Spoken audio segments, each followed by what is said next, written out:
Next देखेंगे metal excess defect by extra cations in interstitial sites. ठीक है, तो इसको भी देखो हम समझेंगे। जैसे देखो जिंक ऑक्साइड का हम क्रिस्टल लें, तो जिंक ऑक्साइड के क्रिस्टल को मैंने गर्म कर दिया। ठीक है, अब गर्म करने से देखो क्या होगा कि यहाँ पर ये जिंक आयन बनेंगे और ये ऑक्साइड आयन बनेंगे। अब देखो खाली कोई गिन के ऐसा तो नहीं दिखता कि एक ही गर्म होगा तो सारे गर्म होंगे। तो अब मान लो मैं इसको जैसे 2 करूँ, तो यहाँ 2 जिंक आयन बनेंगे और 2 ऑक्साइड आयन आपस में मिलकर ऑक्सीजन बना लेंगे। समझ रहे हो? और जब दोनों ऑक्सीजन एक दूसरे की ही एक तरीके से, देखो ऑक्साइड आयन ऐसे मैं 2 अलग अलग बनाऊँ तो दोनों के पास अपने 2-2 इलेक्ट्रॉन है जो जिंक से ले रखे हैं उन्होंने, है ना बेटा। अब जब ये दोनों आपस में ही बॉन्ड बना लेंगे दोनों ऑक्सीजन, तो इनको इन 4 इलेक्ट्रॉन की जरूरत नहीं रहेगी। तो जब हमने इसको गर्म किया, जिंक आयन और ऑक्साइड आयन बने।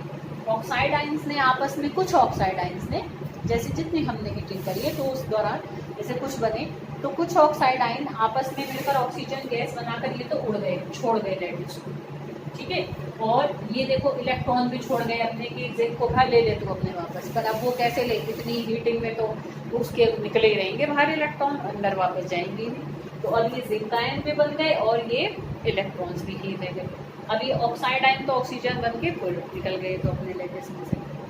अब क्या होगा, अब लैटिस थोड़ा सा टूट गया कहीं कहीं से, तो लैटिस इनको संभालेगा। कैसे संभालेगा कि ये जो एक्स्ट्रा हमारे एक तरीके से अब जिंक आयन रह गए, ये कहीं कहीं आकर लैटिस साइड में फिट हो जाएंगे। अब ये इनमें से नहीं है बेटा, ये जिंक और ऐसे ऑक्साइड आयन मान लेना, समझ रहे हो ना, ऐसे बना हुआ है उसमें। तो इतने मतलब ये जिंक आयन ऑक्साइड आयन ऐसे हैं, तो जो भी एक्स्ट्रा जिंक आयन बने वो इंटरस्टिशियल साइड में आ जाएंगे, जो भी इलेक्ट्रॉन्स बने वो साथ के किसी इंटरस्टिशियल साइड में आ जाएंगे। अरे बेटा बात समझ में?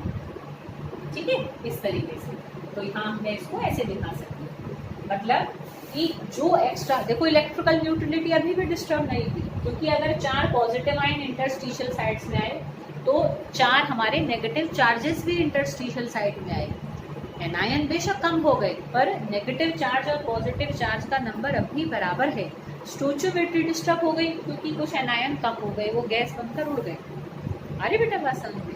तो इस तरीके से जब एक्स्ट्रा कैटायन इंटरस्टिशियल साइड में आकर एक डिफेक्ट पैदा करते हैं, तो that is metal excess defect by extra cation in interstitial site. समझ रहे हो बेटा कि जो हमारे एनायन वैकेंसी वाले थे वो तो कैसे हुए थे, जब हमने किसी क्रिस्टल को उसी के मेटल की वेपर्स की प्रेजेंस में हिट किया था। और ये वाला डिफेक्ट कैसे हुआ, जब हमने क्रिस्टल को ही गर्म कर दिया और उसमें एनायन में ये टेंडेंसी थी कि वो गैस बनकर उड़ जाए।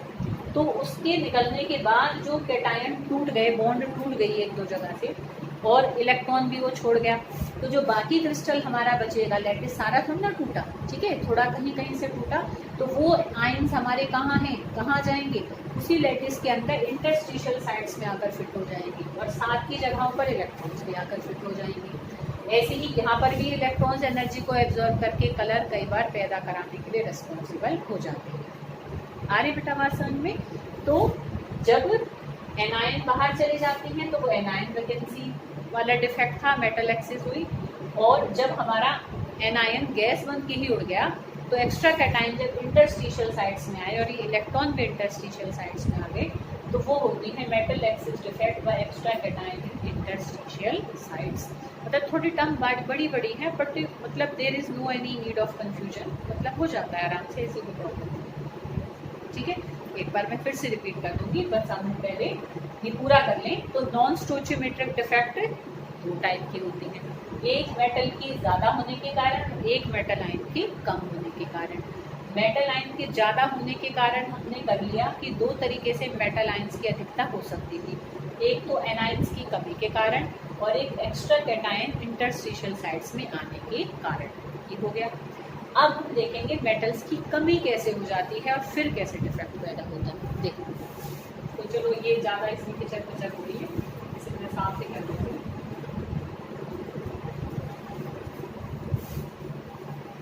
हाँ, तो देखो मेटल डेफिशिएंसी डिफेक्ट हमारे बेटा देखो क्या होते हैं, जैसे कि चलो हम छोटा सा एक बना ही लेते हैं।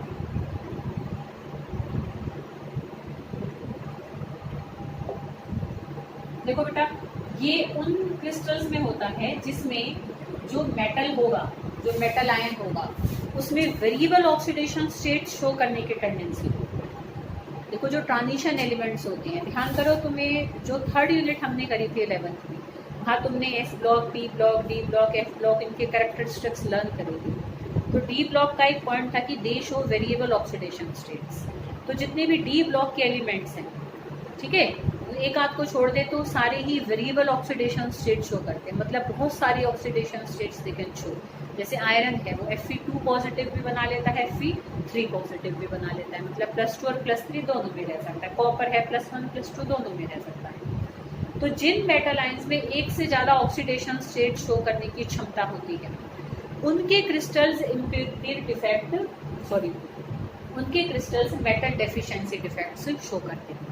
ठीक है, अब जैसे कि हम आयरन का ही लेते हैं। देखो जैसे कि भाई मान लो ये Fe2 पॉजिटिव है, O2 नेगेटिव है, FeO का हमारे पास क्रिस्टल है, ठीक है, तो यहाँ पर ये 2 नेगेटिव। फिर ये देखो Fe2 positive, O2 negative, Fe2 positive, O2 negative, Fe2 positive, O2 negative, Fe2 positive. अब यहाँ पर क्या हुआ कि भाई किसी कारण से मान लो उसको कोई ऑक्सीडाइजिंग एजेंट मिला या एयर मिल गई, कुछ भी मिला, क्योंकि भाई आयरन तो +2 में भी रह सकता है और वो तो बेचारा आराम से कह देता है कि कोई बात नहीं, मैं तो +3 में ले लो, एक इलेक्ट्रॉन और ले लो मेरा, ठीक है। तो कोई भी ऐसा फैक्टर आया कि जिसने कुछ आयरन में से एक इलेक्ट्रॉन निकाल लिया, तो अब मान लो जैसे कि ये वाला आयरन एक इलेक्ट्रॉन अपना छोड़ दिया इसने, और ये किसमें कन्वर्ट हो गया, Fe3 पॉजिटिव में कन्वर्ट हो गया। अब जब ये बेटा Fe3 पॉजिटिव में कन्वर्ट हो गया, ठीक है बेटा, तो यहाँ पर क्या हो जाएगा हमारा, अब मान लो 2 Fe यहाँ पर 3 पॉजिटिव में कन्वर्ट होगा, समझ रहे हो।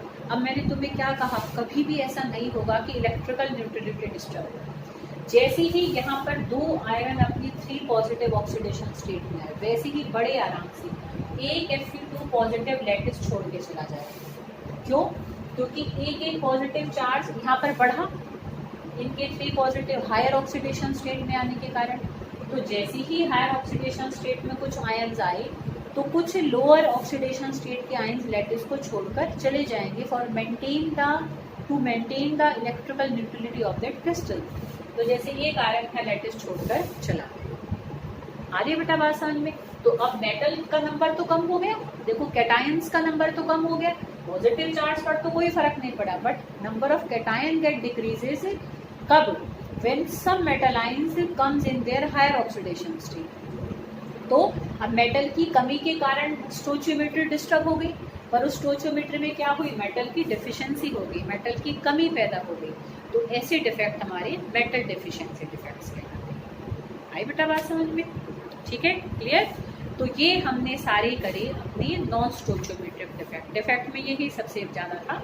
तो सबसे पहले हमने इलेक्ट्रॉनिक डिफेक्ट्स करे थे, फिर स्टोचियोमेट्रिक डिफेक्ट करे थे, शॉर्टकी एंड फ्रैंकल, फिर नॉन स्टोचियोमेट्रिक डिफेक्ट करे, मेटल एक्सिस, मेटल डेफिशिएंसी।